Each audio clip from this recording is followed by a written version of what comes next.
우리 사랑하는 성도 여러분들에게 추석 명절을 비롯하여 한 주간 동안 전능하신 하나님이 주신 은혜와 기쁨이 충만하시기를 주님의 이름으로 간절히 축원합니다. 또 추석 명절을 맞이하여서 오랜만에 고향과 또 고향교회에 찾아온 우리 정읍제일교회 가족 여러분들을 진심으로 사랑하고 축복합니다. 교회는 항상 여러분들을 위해서 기도합니다.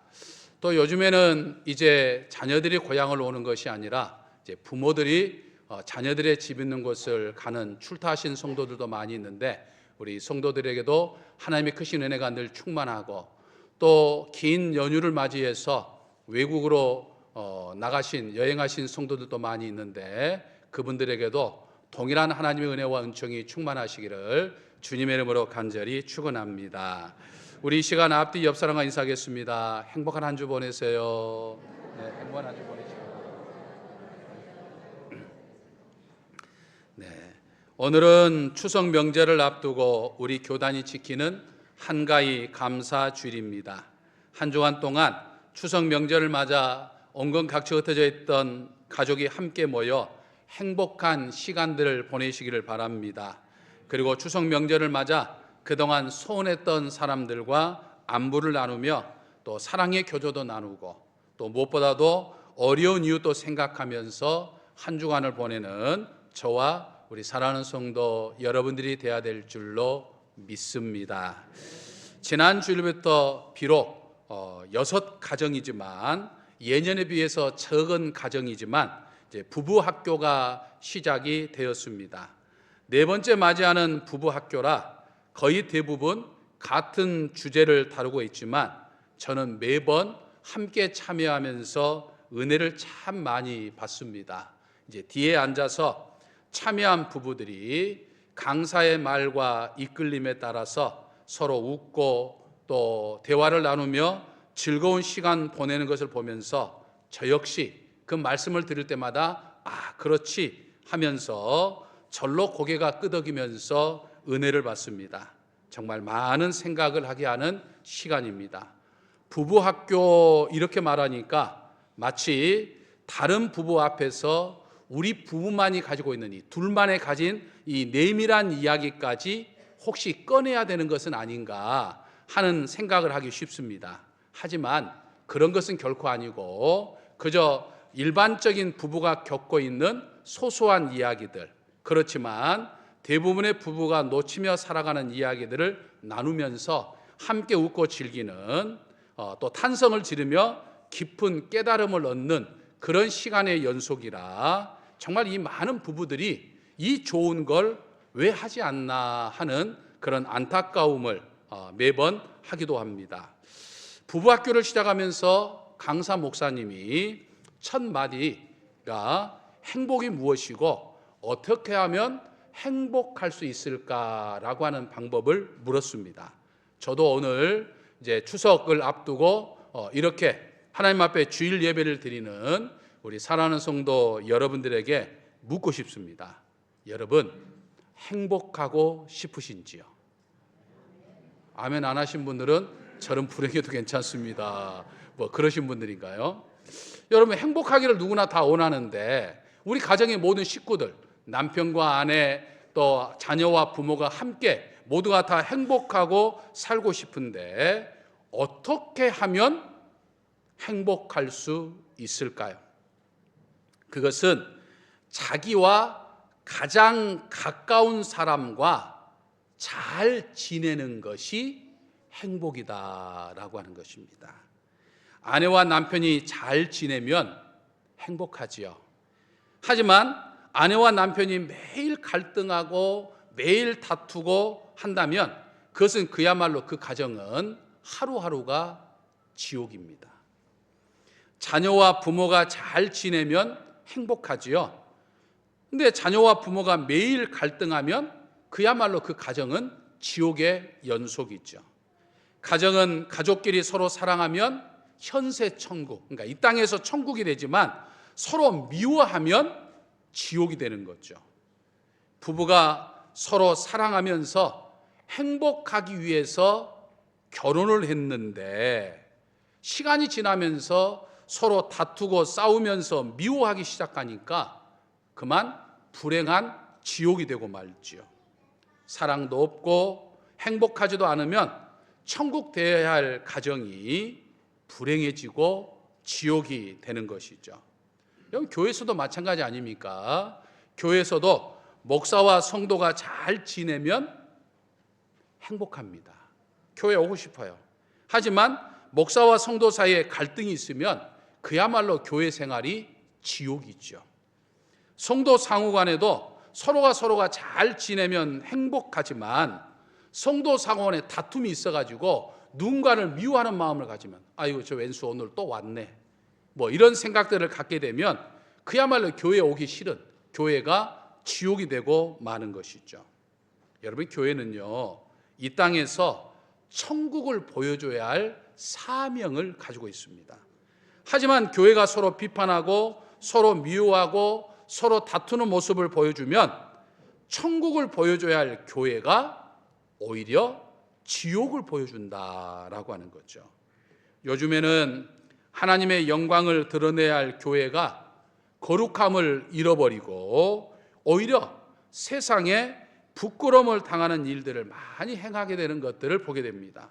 그래서 세상이 교회를 부끄러워하는 모습들을 보게 되면, 그래서 그 교회의 부끄러운 모습들을 세상이 떠들게 되면 부끄러워서 고개를 들 수가 없을 때가 종종 있지요. 2000년 전 터키, 지금 이제 투르키예라고 하는데, 이 터키 고린도 지역에 있던 고린도 교회도 세상에 하나님의 영광을 나타내기보다는 하나님을 참 부끄럽게 했던 대표적인 교회 가운데 하나였습니다. 고린도 교회는 분열이 있었죠.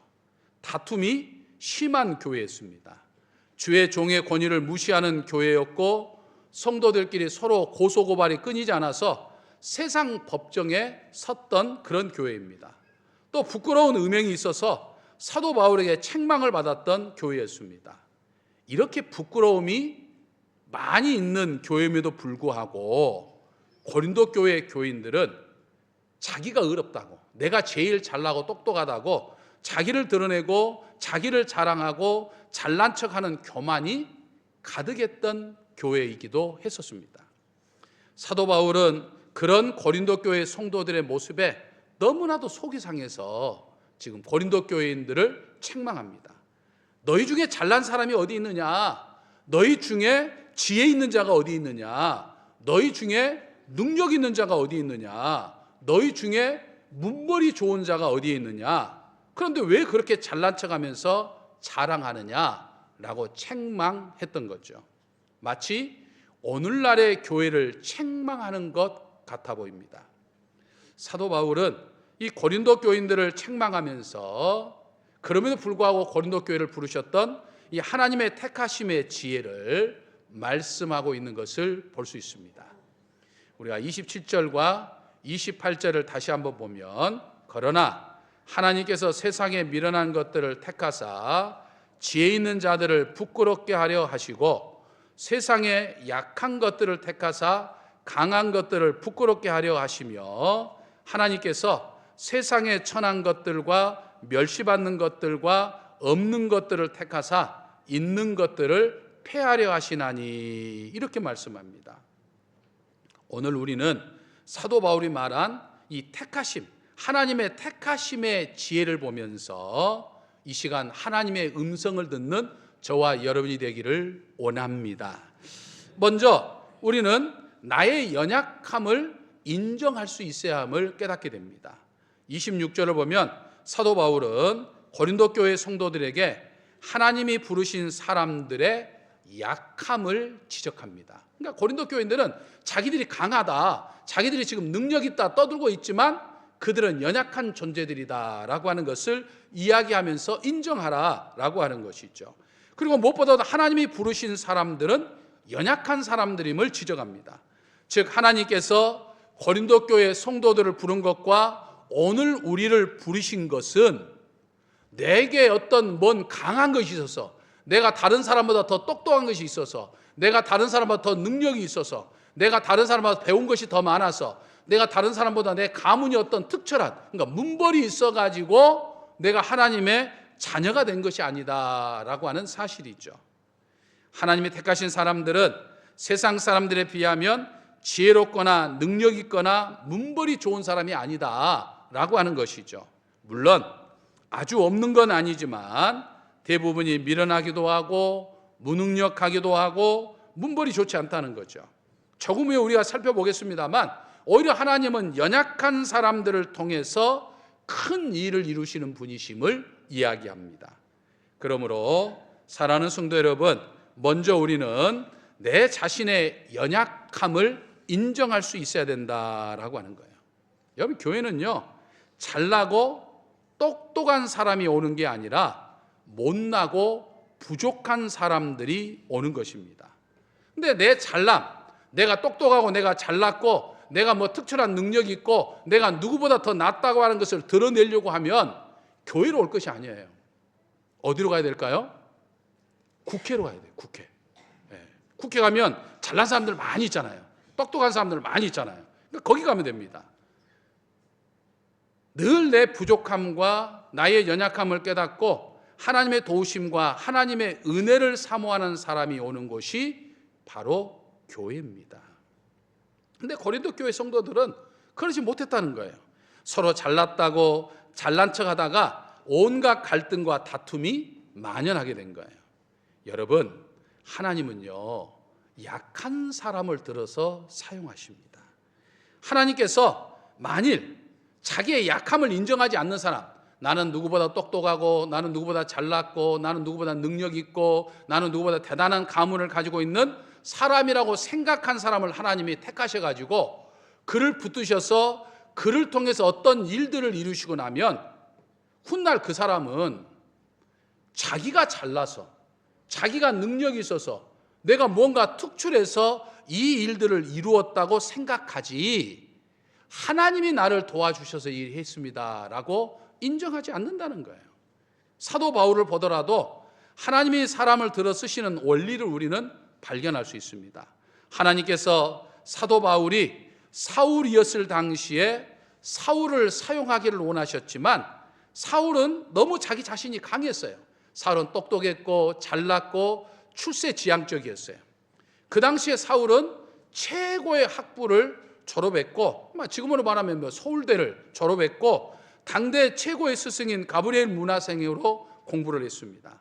그리고 바리새인 중에서도 바리새인이었고 유대교에 한 열심도 아주 특출했어요. 너무나도 잘나고 똑똑했어요. 그래서 어린 나이였지만 많은 사람들을 통솔하는 그런 지도자의 위치에 있었던 사람이 바로 사울이었던 거죠. 그래서 하나님은 사울을 쓰고자 했지만은 자기 자신이 너무 강했어요. 모든 것이 자랑하고 싶은 것이 사울이었어요. 그래서 하나님은 그대로 사울을 사용할 수 없었죠. 만일 그대로 쓰셨다고 한다면 사울은 반드시 교만하여서 망하고 말았을 것입니다. 그래서 하나님은 다메섹 도상에서 사울에게 나타나셔가지고 그를 거꾸로 들이셨죠. 그리고 한치 앞을 보지 못하는 장님으로, 다른 사람의 도움을 받지 않으면 살아갈 수 없는 장님으로 그를 만드셨습니다. 그리고 아나니아라는 사람을 통해서 눈을 고쳐주시고 성령을 받게 하시고 그리고 난 다음에 그를 사용하셨던 거죠. 그런데 그 과정에서 또 하나님은 사도 바울이 된 사울에게 주신 것이 있습니다. 뭘 주셨습니까? 바로 육체의 가시를 주셨습니다. 사도 바울에게 있었던 육체의 가시가 무엇인지 그게 이제 학자들 따라서 간질인지 또는 안질인지 주장하는 바는 많지만 아무튼 정확하게는 알 수 없지만 사도 바울은 이 육체의 가시가 너무나도 힘들고 고통스럽다고 이야기를 했습니다. 자신이 한평생 전도 여정을 다니면서 이 육체의 가시 때문에 너무나도 전도하기 힘들고 어렵고 고통스럽다고 괴롭다고 하나님 앞에 고백을 했어요. 그래서 사도 바울은 하나님께서 이 육체의 가시를 없애달라고 3번이나 정말 간절하게 하나님 앞에 기도했지만 하나님은 사도 바울에게 이 육체의 가시를 없애주지 않으셨어요. 하지만 훗날 사도 바울은 그 뜻을, 그 하나님의 뜻을 알게 되었죠. 자신을 괴롭히는 육체의 가시는 자고하지 않게 하시는, 자만하지 않게 하시는, 교만하지 않게 하시는 하나님의 선물이었음을, 또 하나님은 약한 것을 통해서 강하게 하시는 분이라고 하는 사실을 깨닫게 된 거예요. 그래서 사도 바울은 자신의 약함을 인정하고 약한 자신을 사용해 주심에 감사했습니다. 오늘날 기독교 2000년 역사에 기독교가 이렇게 전 세계적인 종교로 발돋움할 수 있었던 것은 사도 바울의 지대한 공헌이었습니다. 우리가 인간적으로 보면 하나님은 다른 방법, 굳이 사도 바울이 아니어도 하나님은 다른 방법, 다른 사람을 통해서 오늘날의 기독교를 만드시겠지만, 인간적인 눈으로 봤을 때 사도 바울이 아니라고 하면 과연 오늘날의 기독교가 존재할까라고 할 정도로 엄청난 발자취를 남겼어요. 그래서 기독교 2000년 역사에 제가 이미 말씀드렸던 것처럼 이 기독교가 사도 바울의 종교냐 아니면 예수님을 믿는 예수님의 종교냐라고 하는 논쟁이 붙을 정도로 엄청난 발자취를 남겼던 사람이 사도 바울이에요. 아마 그는 보통 사람이었으면 나 정도 내가 이렇게 정말 기독교를 발전시켰는데 라고 교만할 수 있었을 것인데, 사도 바울은 늘 하나님 앞에 자신의 부족함을, 자신의 연약함을 고백하고, 연약한 자신을, 이 간질과 안질 같은 것들은 사도로서 살기에는 부족한 그런 것임에도 불구하고, 그런 어떤 한계와 육체의 가시가 있음에도 불구하고 자신을 사용해 주신 하나님께 감사했던 거죠. 여러분, 내가 약할 때 우리는 하나님을 의지합니다. 내가 강하면 절대로 하나님을 의지하지 않는 것이 대부분의 사람들의 모습입니다. 내가 잘 먹고, 내가 잘 입고, 내가 잘 살고, 내가 고민이 없고, 모든 것이 형통하여서 그다지 어려움이 없으면 사람들은 기도하지 않는 것을 보게 됩니다. 때로는 힘들고, 때로는 헐벗기도 하고, 때로는 약하고, 때로는 병드니까 그때는 기도하지 말라고 해도 하나님 저 좀 살려주십시오, 하나님 이 문제를 좀 해결해 주옵소서 라고 하나님 앞에 매달리는 모습들을 우리는 보게 된다라고 하는 거죠.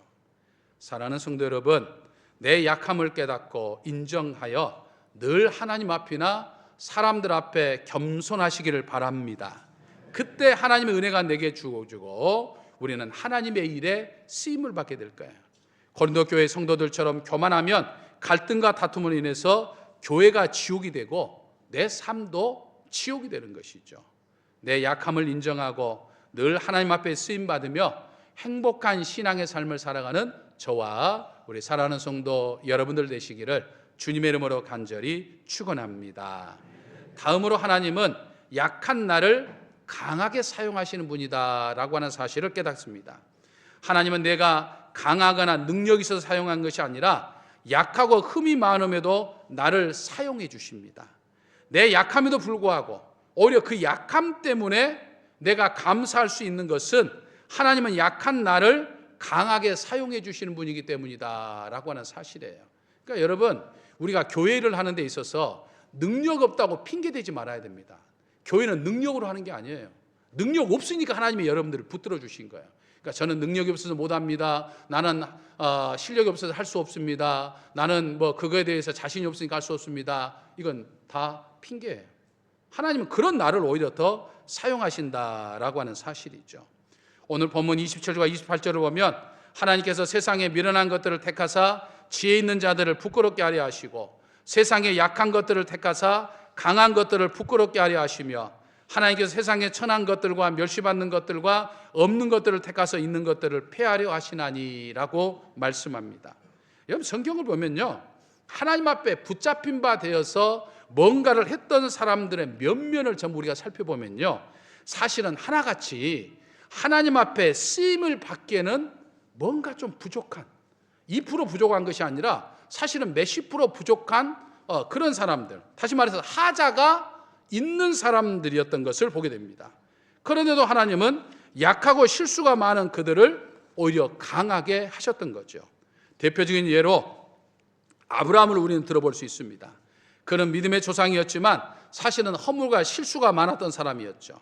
하지만 하나님은 그를 부르셨고 그를 사용하셨고 그에게 복을 주셨습니다. 여러분, 참 감사한 것은요, 연약한 아브라함, 흠도 많고 또 부족한 것도 많았던 이 아브라함을 사용하신 하나님께서 내 하나님이라는 사실이에요. 믿으십니까? 그러니까 다시 말해서 나처럼 연약하고 나처럼 허물이 많고 나처럼 실수도 많지만 하나님은 그런 나를 쓰신다라고 하는 사실이에요. 사단 마귀는 연약한 나를 늘 정죄하지만 내가 겸손히 하나님을 의지하면 하나님은 언제나 나를 불러주시고 나를 붙들어 주시고 나를 강하게 하시고 나를 통해서 일하신다 이 말이에요. 하나님이 약한 나를 들어서 오히려 강한 자들을 부끄럽게 하시는 이유는 내가 하나님 앞에서 자랑하지 못하게 하려 함이다라고 하는 거죠. 내가 잘하는 일이 있을 때 나를 통해서 내 지혜나 내 강함이 드러나려고 할 때 그때 내가 참 대단하다, 나는 능력이 있어서 내가 이 모든 것들을 감당했어, 뭐 이 정도야 뭐 쉬운 죽먹기지 라고 생각하지 말라 이 말이에요. 오히려 다른 사람들 앞에서 내가 그것을 할 수 있었던 것은 나는 부족하지만 내게 능력이 있어서 아니라 하나님이 나를 그 일을 하게 하셨습니다, 이렇게 고백하라는 이야기예요. 여러분, 내가 잘나서 내가 똑똑해서 큰 일을 하는 게 아닙니다. 하나님이 함께 하시고 하나님이 도와주셔서 그 일을 하는 거예요. 그래서 31절을 보면 뭐라고 이야기합니까? 자랑하는 자는 누구 안에서? 주 안에서 자랑하라, 이렇게 말씀하고 있잖아요.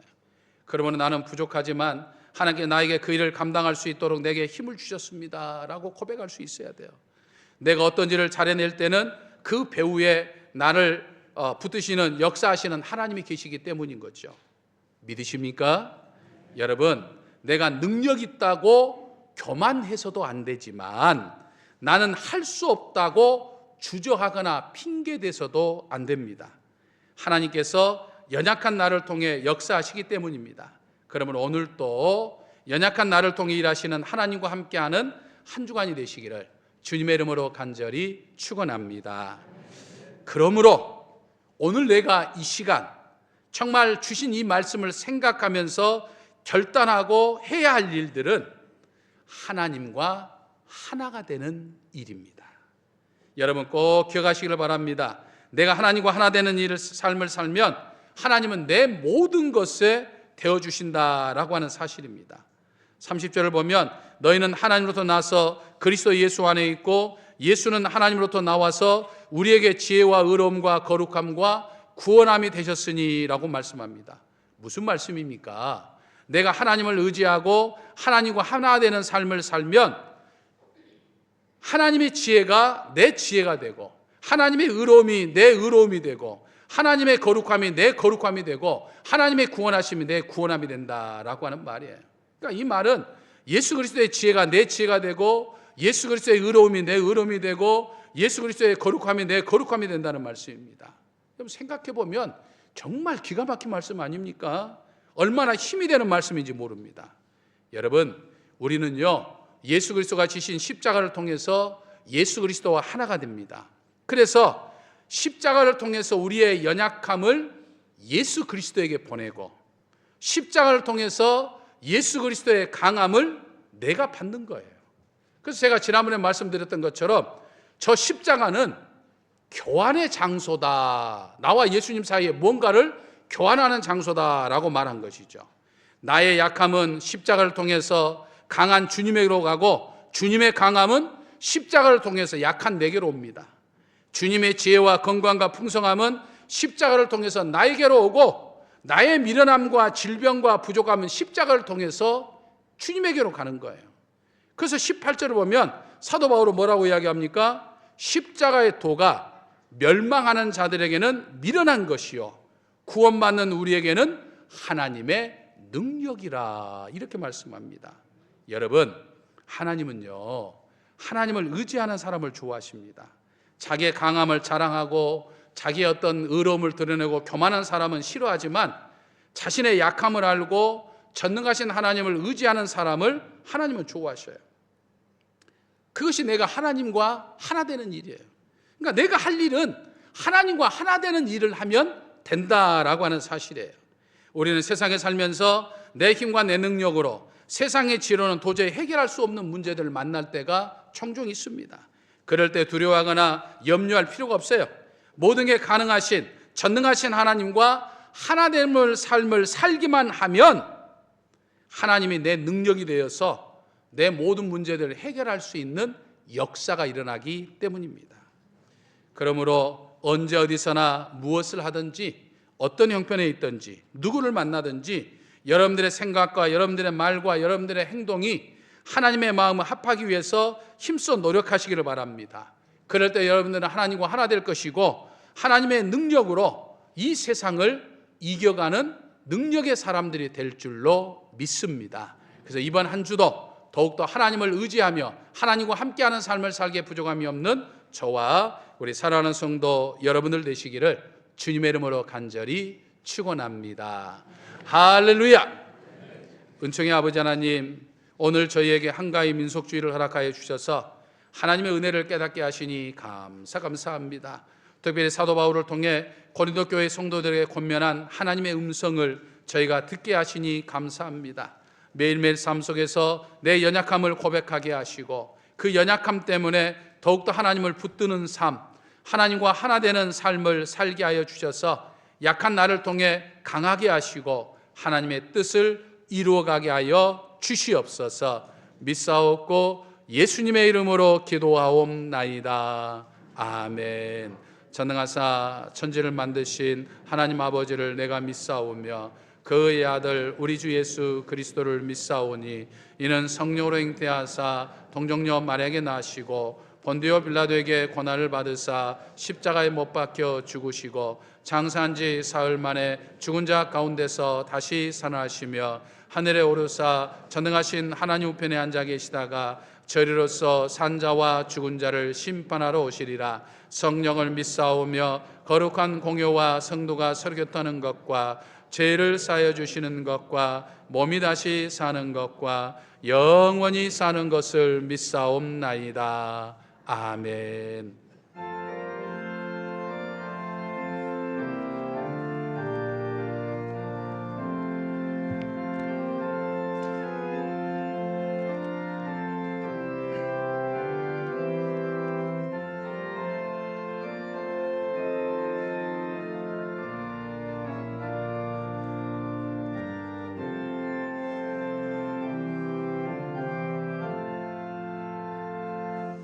크고 놀라운 평화가 내게 있네. 이 세상에는 없는 평화.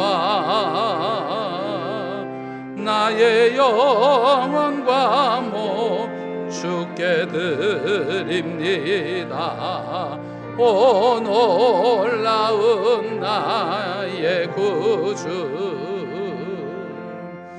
오 놀라운 주, 오 놀라운 주. 저 전군과 전사들 경배하네. 나 엎드려서 주 경배하리. 오 놀라운 그 주 예수, 나의 일생을 인도해 주옵소서. 나의 생각도 주가 나사 뜻대로 나 다스리옵소서. 오 놀라운 나의 구주, 오 놀라운 주, 오 놀라운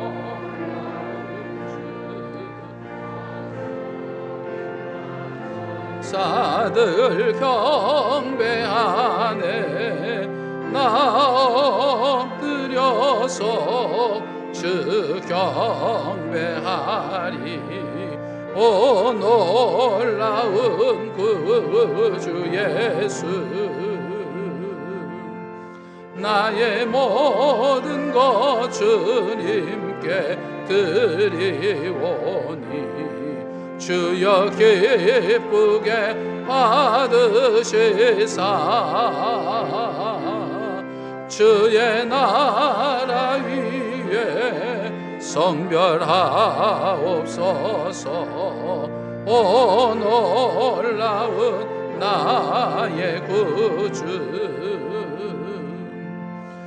오 놀라운 주, 오 놀라운 주, 저 전군과 전사들 경배하네. 나 엎드려서 주 경배하리. 오 놀라운 구주 예수, 주의 광채가 찬란히 비춰오네. 전능하신 그새 주여, 세상 끝날까지 찬양 드립니다. 오 놀라운 나의 구주, 오 놀라운 주, 오 놀라운 주, 저 전군과 전사들 경배하네. 나 엎드려서 주 경배하리. 오 놀라운 구주 예수. 언제나 저희 마음의 중심을 보시는 우리들의 아버지 하나님, 오늘도 저희의 마음을 담아 이 예물을 드리오니 기쁘게 받아 주옵소서. 이 시간 저희가 가진 모든 게 내 아버지 하나님이 주신 것임을 고백하며 11조 예물을 드린 손길들이 있습니다. 그 믿음을 기뻐 보시어 100배, 60배, 30배로 넘치는 복이 있게 하여 주옵소서.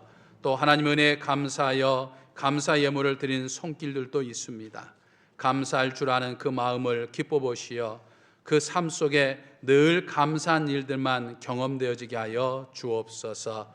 이 시간 주정헌금과 또 장학헌금, 선교헌금 등 여러 가지 특별 목적헌금을 성별하여 드린 손길들도 있습니다.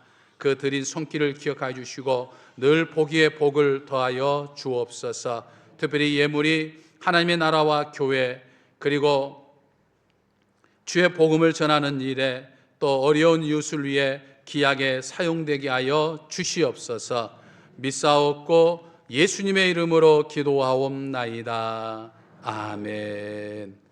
우리 옆 사람 앞뒤 상을 인사하겠습니다. 주의 평화를 빕니다. 주의 평화를 빕니다. 네, 교회 소식 전해드리겠습니다. 행복한 세상 만들기 신앙 실천 운동으로 이번 한 주간 동안 가족들뿐만 아니라 주변 이웃들과도 따뜻한 사랑의 정을 나누는 한 주간을 보내는 한 주간이 되시기를 바랍니다. 예배 마치고 나가실 때 필경대에 보시면 추석 명절 때 예배를 드릴 수 있는 순서지가 있습니다. 가지고 나가셔서 가족들과 함께 예배를 드리시면서 명절을 보내시기를 바랍니다. 오늘 점심 식사는 추석 연휴로 인해서 점심 식사, 교회에서 점심 식사는 없습니다. 여러분 기억하시고 우리 식당에서 봉사하시는 분들을 위해서 늘 기도해 주시기를 바랍니다. 이 예배가 끝난 후에 곧바로 청년부실에서 우리 대학 청년부 모임이 있고요. 또 사기 부부학교가 2주째 시작이 돼야 되는데 이제 추석 명절 연휴로 이번 주에 쉬고 다음 주 12일 주일에 2회차 두 번째 부부학교를 모일 수 있도록 그렇게 하겠습니다. 기억하시고 위에서 많이 기도해 주시기를 바랍니다. 또 우리 교회 30대 40대 3040 모임이 이번 토요일 11일 토요일 오후 7시에 전주 비전대학교에서 진행하는 한밤의 프레이즈라고 하는 찬양 콘서트에 참석을 하게 됩니다. 기억하시고 우리 3040 많이 참여해 주시고 또 여러분들 우리 3040을 위해서 많이 기도해 주시길 바랍니다.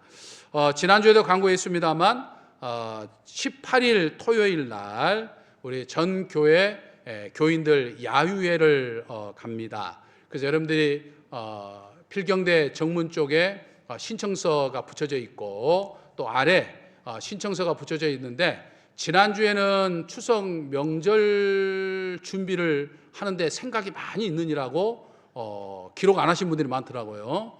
이제 추석 명절 이제 내일이니까 이제 지내기만 하면 되잖아요. 오늘 예배 끝나고 가시면서 꼭 미리 신청 자기 이름을 작성해 주시기를 바랍니다. 해 주셔야 저희들이 준비하는데 차질 없이 준비할 수 있습니다. 꼭 기억하시고 정교인 야외에 신청해 주시기를 바랍니다.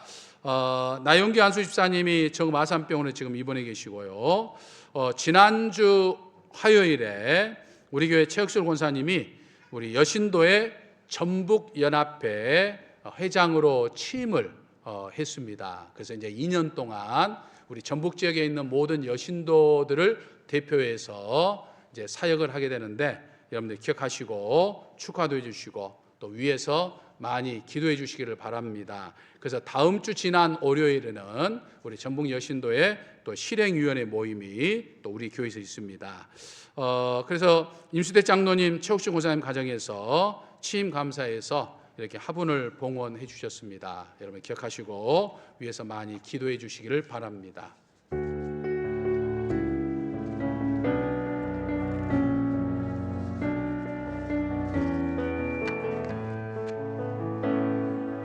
교회여 일어나라 주께서 부르시니 두려움과 실패 내려놓고 교회여 일어나라 교회여 일어나라 주께서 보내시니 우릴 부르신 삶의 자리에서 교회여 일어나라 우린 세상의 빛 어둠을 밝히는 하나님의 편지 주를 나타내는 주의 교회를 통해 세상이 주를 보리라 일어나라 아버지 사랑으로 아버지 능력으로 서로 하나 되어 그 빛을 비추라 노래하라 아버지의 사랑을 아버지의 크심을 이 삶의 노래로 주님을 나타내라 일어나라. 사랑하는 성도 여러분, 세상으로 나아가 하나님과 하나가 되어 추석 연휴와 추석 명절 동안 하나님의 사랑을 드러내며 사시기 바랍니다. 아멘. 언제나 하나님의 뜻에 순종하여 십자가까지 지신 우리 주 예수 그리스도의 은혜와 저희를 쓰고자 하시는 하나님 아버지의 무한하신 사랑과 하나님의 역사를 경험하며 살도록 늘 도우시는 성령님의 감동, 감화, 역사하심이 오늘도 내 삶의 자리에서 하나님과 하나가 되는 삶을 살겠다고 다짐하고 돌아가는 사랑하는 성도들과 또 그 가정과 또 그 생활에서 계획하는 여러 가지 일들 가운데 마음은 온유로 돼 육신은 약하여서 또한 여러 가지 형편과 사정으로 이 자리에 참여하지 못한 사랑하는 성도들과 국내에 흩어져 있는 우리 정읍제일교회 가족들과 우리 교회가 서 있는 정읍과 11만 시민, 우리의 사랑하는 조국과 7,500만 결의 위에 지금부터 영원토록 함께하옵시기를 간절히 축원하옵나이다. 아멘.